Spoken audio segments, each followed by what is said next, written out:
ஒருத்தர் கிரியை இருக்க விசுவாசம் இருக்காது, ஒருத்தருக்கு விசுவாசம் இருக்க கிரியை இருக்காது. அப்படி இருந்தா நீங்க உலகத்துல ஜெயம் பெற முடியாது. அல்லேலூயா. இந்த விசுவாசமும் கிரியையும் குறித்ததான ஒரு காரியத்தை நம்ம பார்க்க போகிறோம். பாருங்க, நான் மீண்டும் சொல்றேன், விசுவாசமும் கிரியும். சரி, 14ஆம் வசனத்திலிருந்து 16ஆம் வசனத்தை வரவே வாசிங்க. என் சகோதரரே, ஒருவன் தனக்கு விசுவாசம் உண்டு என்று சொல்லியும், பாருங்க, ஒருவன் தன் விசுவாசம் உண்டு என்று சொல்லியும் கிரியைகள் இல்லாதவனானால் அவனுக்கு பிரயோஜனம் என்ன? அந்த விசுவாசம் அவனை ரட்சிக்குமா? ஒரு சகோதரனாவது சகோதரியாவது வஸ்திரம் இல்லாமலும்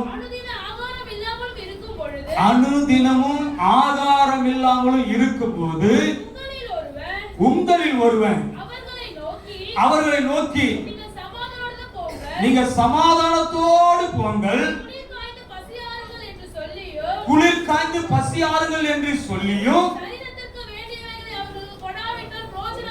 சரீரத்துக்கு வேண்டியவர்களை அவர்களுக்கு கொடாவிட்டால் பிரயோஜனம் என்ன? அடுத்த வசனம் வாசிங்க. அப்படியே விசுவாசம் கிரியை இல்லாதிருந்தால் தன்னில் தானே செத்ததாக இருக்கும். இங்க பாருங்க, உங்க விசுவாசம் உங்களுக்குள்ள செத்து போய் கிடக்கிறதுன்னு எப்ப நீங்க கண்டுபிடிக்கலாம்? வசனம் சொல்லுகிறது, 2 பேர் இல்ல ஒருவன் இடத்தில் ஜெபிக்க வந்தான்.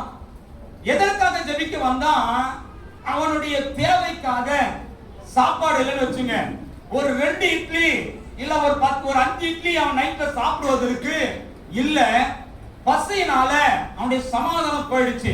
உங்களை போய் பார்க்க வந்து, நீங்க நல்ல ஜெப வீரர், நல்லா ஜெபிக்கிறவர், நல்லா ஜெபிக்கிறவர், அதனால உங்களை வந்து பார்த்து சொல்றாங்க, எனக்கு பசி எடுக்குது, எங்க பசியினால சமாதானம் இல்ல, எனக்காக ஜெபம் பண்ணுங்க. என்ன பாருங்க, எனக்காக ஜெபம் பண்ணுங்கன்னு உங்களுக்கு சொல்றாங்க.